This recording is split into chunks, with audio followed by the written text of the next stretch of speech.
Hello welcome to my new vlog. तो आज है संडे और आज बहुत काम है, पर मैंने बहुत सारा काम तो निपटा चुकी हूँ। अभी मुझे सबसे बड़ा काम करना है जो कि मैं अभी आपको दिखाऊंगी। तो आजकल मैं अपने व्लॉगिंग्स को थोड़ा सा रेगुलर करने की कोशिश कर रही हूँ। आई होप आपको अच्छा लग रहा होगा मेरे व्लॉग्स। और ईवो बड़ा हो गया है काफ़ी, बहुत सारी बातें करने लगा है। अभी आएगा, मेरी हेल्प करेगा। तो पूरा तो नहीं दिखा पाऊँगी मैं आपको, टाइम लैप्स करके लगाऊंगी ताकि आपको पता चले कि वो कितना बड़ा हो गया अभी। तो देखते हैं कि क्या क्या काम है आज। तो गाइस ये कपड़ों का लगा है ढेर, इसमें सारे हमारे सर्दियों के कपड़े हैं। तो मैं अभी छांट रही हूँ इनको, क्योंकि मुझे कुछ कपड़े ईबू के छोटे हो गए हैं। तो हमारे वहाँ जो आती हैं दीदी काम करने के लिए, उनका बच्चा ईबू से छोटा है तो उसको फिट आ जाएंगे वो कपड़े। तो अपने पास रख के तो कोई फ़ायदा नहीं है, तो मैं ईबू के देने वाले कपड़े अलग कर दूँगी। और मेरे भी कुछ कुछ कपड़े हैं जो मैं अब नहीं पहनती हूँ, तो मैं वो भी दे दूँगी उनको। और अब बाकी मैंने पूरा घर साफ़ कर दिया है। इस बार यही एरिया बचा है, सबसे बड़ा और सबसे ख़तरनाक एरिया है जो कि मुझे सही करना है। तो मैं कर लेती हूँ पहले। तो मोस्टली जो मेरे संडेज़ होते हैं वो ऐसे ही जाते हैं, क्योंकि मुझे सारी चीज़ें पूरे वीक की ऑर्गेनाइज़ करनी होती हैं। और मैं इस बार जो है ईबू के ना बहुत ही कम कपड़े मैं दे पाई हूँ। नहीं तो हर विंटर्स में मैं विंटर शुरू होने से पहले ही कपड़े सॉर्ट करके दे देती थी। पर इस बार मुझे टाइम नहीं मिला है, क्योंकि एक तो हमारे थोड़ा टाइम भी ऐसा चल रहा था, तो मैंने कुछ भी सॉर्टिंग नहीं की थी। तो इसी टाइम पे मैंने सोचा कि अब थोड़ा थोड़ा सा ना मौसम खुलने से लगा है। वैसे तो प्रेडिक्शन है कि 23, 24, 25 और 26 को बारिश है। और अभी जो है 20th आज है, तो मैं इसको जब वॉइस ओवर कर रही हूँ तो इस टाइम पे ना थोड़ा सा मतलब मौसम ठीक सा हो रहा था। तो मैंने ना सारे कपड़े सॉर्ट करे और कुछ कपड़े जो देने के थे वो दे दिए। तो मैं इस टाइम पे ये सोची थी कि काश मैं अपनी लाइफ से भी कुछ चीज़ें ऐसी होती हैं ना जो आप अपनी लाइफ में रखना भी नहीं चाहते एज इन मेमोरी। तो काश मैं वो चीज़ें भी सॉर्ट कर पाती और वो चीज़ें भी अपनी लाइफ से परमानेंटली हटा पाती। बट अनफॉर्चुनेटली हम लोग ऐसा नहीं कर सकते हैं, क्योंकि कुछ चीज़ें होती हैं वो पूरा लाइफ लॉन्ग आपसे जुड़ी रहती हैं। चाहे आप ना चाहते हो या ना चाहते हो, उससे कोई फ़र्क नहीं पड़ता है। तो अभी ना इस टाइम पे मैं जब कपड़े वो कर रही थी, तो ईबू को ना आजकल पता नहीं क्या हो गया है, बहुत ही पॉसेसिव हो गया है ईबू। 1 मिनट भी मेरे बिना नहीं रहता है वो। तो वो वहीं पर ही है सामने पे, बस कैमरा के सामने नहीं आ रहा है। वो होमवर्क कर रहा था ईवा। तो मैं ईबू को काम दे देती हूँ और ईबू अपना काम करता रहता है। पर बीच बीच में ईबू को आके ना वो बहुत मिस करने लगता है मुझे, तो आके वो बहुत प्यार दिखाता है। आजकल ईबू को मुझसे बहुत ज़्यादा प्यार हुआ है और मुझे तो है ही उससे प्यार। तो जैसे जैसे ईबू बड़ा हो रहा है तो बहुत एक्सप्रेसिव हो रहा है और बहुत ही इमोशनल भी हो रहा है आजकल। तो मैं देखती हूँ उसको किसी के पास नहीं रहता है आजकल, और मम्मी के पास भी बहुत देर तक नहीं रहता है। उसको हर 10 मिनट में मेरी याद आने लगती है। कॉल करता है जब दूर होता है, तो वीडियो कॉल करता है। तो बड़ा अच्छा लग रहा है ईबू के साथ ना।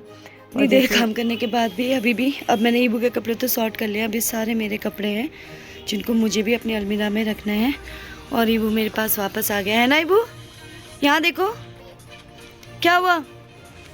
ईबू मुझसे बोल रहा है कि मुझे पकड़ो। ईबू बस थोड़ा सा काम है इसको करके। अभी भी बहुत काम है गाइस। ये कुछ कुछ कपड़े देने के सब कुछ सॉर्ट कर दिया है। यहाँ पे गाने सुन रही मैं और अपना काम कर रही हूँ।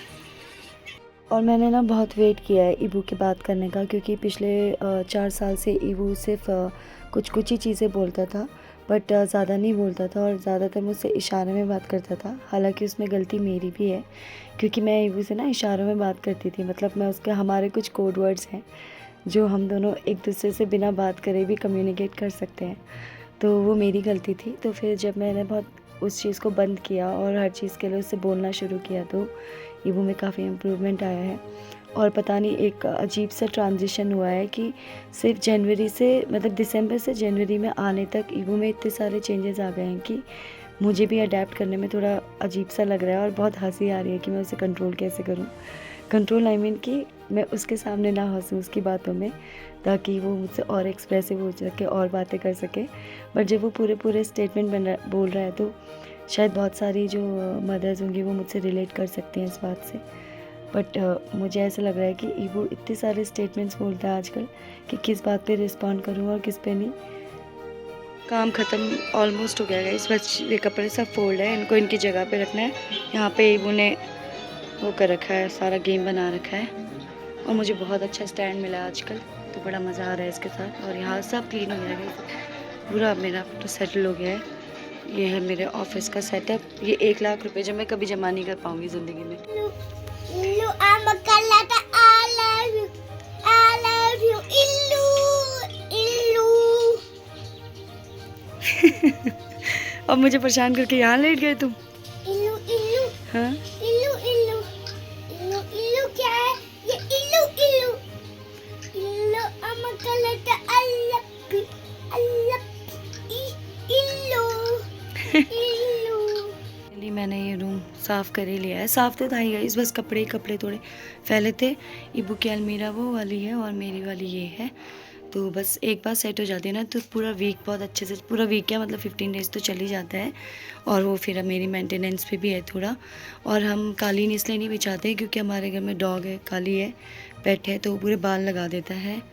और मैं इस रूम में आजकल बहुत कम आती हूँ गाइस, क्योंकि यहाँ जब मैं पापा की ऐसी फ़ोटो देख नहीं पाती हूँ, इसलिए मैं इस कमरे में बहुत ही कम आती हूँ। छोड़ दिया है ये रूम, कभी कभी आती हूँ मैं यहाँ पे जब काम होता है तब कोई।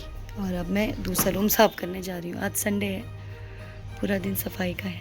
पहले वाला रूम मैंने आपको दिखाया था ना, वो रूम जो था पहले जब पापा थे तो वो बेसिकली मेरा और ईबू का रूम होता था, उसका हाफ, ठीक है, जिसमें बेड है। तो वहीं पर हम दोनों की अलमीराज है, तो मोस्टली मैं वहीं पर ही बैठी रहती थी। मोस्टली ऑफिस का काम भी वहीं से करना। वो रूम में मैं बहुत ज़्यादा जाती, मतलब उसी रूम में मोस्टली रहती थी।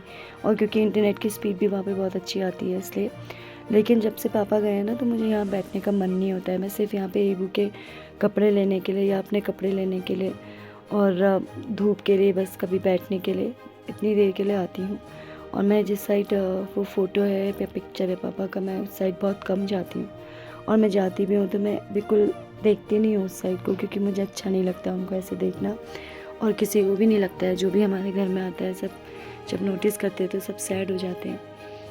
तो समय आता है ना, वैसे तो मेरी लाइफ में बहुत बार ट्रांजिशंस आए हैं, बट ये वाला जो ट्रांजिशन है, स्पेशली जो पापा के जाने के बाद जो ट्रांजिशन है, वो बहुत ही डिफरेंट है। मुझे कभी महसूस नहीं होता था कि मैं इतनी स्ट्रॉन्ग हूँ।